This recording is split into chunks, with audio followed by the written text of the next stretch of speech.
It's your boy, Entertainment Hacker! Just kidding. That's not my intro. It never will be. That's a shout out to Fatal J, who says something like, "It's your boy, Fatal J!" Something like that. And I'm giving him a shout out because I saw this topic on his channel, and I'm cool. So, yeah, here we go.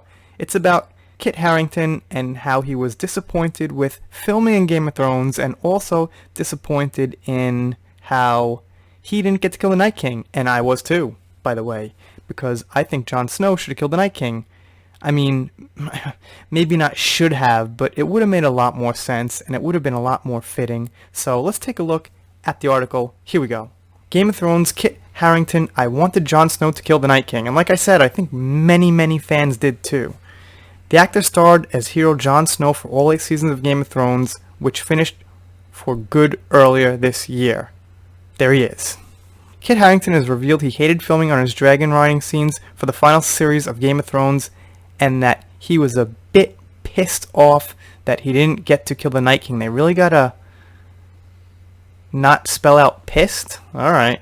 The actor starred as Jon Snow from the start of the show in 2011 until the final series earlier this year. Also said he loved his character's ending, heading back to the north, leaving Bran behind as king, despite hugely divided opinion among fans. And I was okay with that ending too, because Jon kind of became this northerner who got used to the north, and he kind of became Mance Rayder. So if you can imagine picking up like 10 years later or 15 years later, he's like Mance Rayder to like the next Jon Snow. So that's actually kind of cool. So I didn't have a huge problem with that.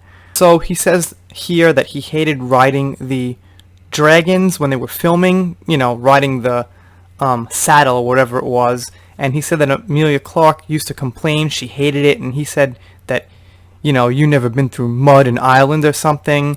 But it turns out that he said as a man riding those saddles was very difficult, and I wouldn't know. I've actually never ridden a horse, so maybe it's better for women, because maybe he's right. Here's what he says. I was on the back of that buck, the rig used for filming the scenes, for longer than we filmed the entire Battle of the Bastards, Harington said. Amelia had been moaning about it for seasons, and I was like, yeah, whatever. You have not been through the mud in Northern Ireland. A buck in a nice warm room, boo-hoo. But, you know, turns out what he said was, yeah, it was pretty bad, and I'll never know. Let's keep going. Speaking about his reaction to Arya Stark, played by Maisie Williams, killing the evil Night King, one of the most anticipated deaths in the entire show, Harington said, I was a bit pissed off only because I wanted to kill the Night King. I think I felt like everyone else did, in that it had been set up for a long time and then I didn't get to do it. But I was so happy for Maisie and Arya. I was secretly like I wanted to do that. It's a nice thing for him to say. I think they're probably buddy in real life and everything, but I would just flat out be a little irritated that I didn't do it, and I'm kind of irritated the character didn't do it. It's kind of the same thing with Daenerys. The big problem a lot of people have is Daenerys turned too fast to being evil. The problem I have with Arya killing the Night King is it just wasn't set up. There was just no setup, just out of left field. So one of the main problems with Game of Thrones, unfortunately, was they totally dropped the ball setting these things up, and they should have just continued with what was set up already. Would have been better.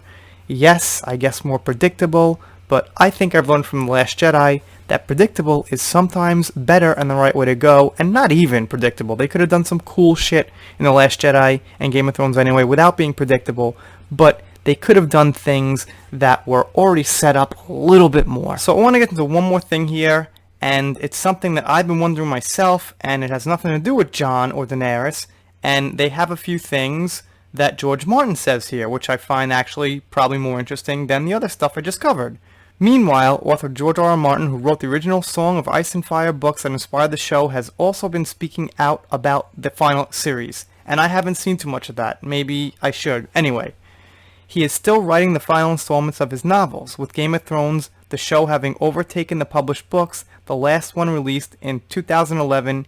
In an interview with The Observer, he said he felt the show actually slowed him down, and I got that feeling that because the show was out, he didn't really want to push the books out, and he said he didn't want the books out before the show ended, so there was that. Plus, he probably was contemplating some things that happened on the show, whether he wanted that to happen in the books. I know he says he doesn't care whatsoever, but come on, probably, it was making him think a little bit.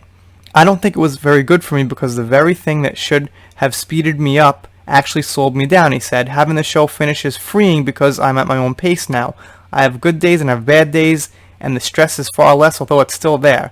When asked whether the show's ending affects his own, Martin said, no, it doesn't. It doesn't change anything at all. So he did actually hint there that he might have his own ending. And I've written a novel. I've written a couple of novellas, which are like 30,000 words each, and my novel's like 225,000 words, which is probably about, I don't know, like 60 to 70% of a Game of Thrones book, something like that. And, a lot goes through your head when you're writing. It's not easy to just like put something out. Like you could just pound out a video or a song or whatever. When you're writing and you care, you want it to be good, you really think about little details. Sometimes you write something and then you go back and change it, and that change causes 10 other changes. Then before you know it, it's a rewrite for the 2 chapters, and it can get a little crazy. So if I was writing plus watching a show about my writings, I could see it getting a little confusing. Having said that, 8 years is a really freaking long time not to get the thing done, considering that's his actual job. It's not like me or you, we've got our day job plus our hobby or something. This is like his whole life and jobs. There's no great excuse for 8 years, but I could see how when the show was there, it was like screwing him up a little bit. Anyway, like they said here, he's spoken out about the Game of Thrones ending, and I haven't seen anyone talk about that really. Maybe it's because I don't watch specific Game of Thrones channels too much. We do more Star Wars, Marvel type stuff, but I think that'd be kind of interesting. Anyway, I'm doing shout-outs, special thanks, things like that. I'm not doing shout-outs because I did one at the beginning of the video, the Fatal J. If you're still listening, click the subscribe button, pretty please with sugar on top, because I got nothing better to say. Maybe one day I will. See you next time.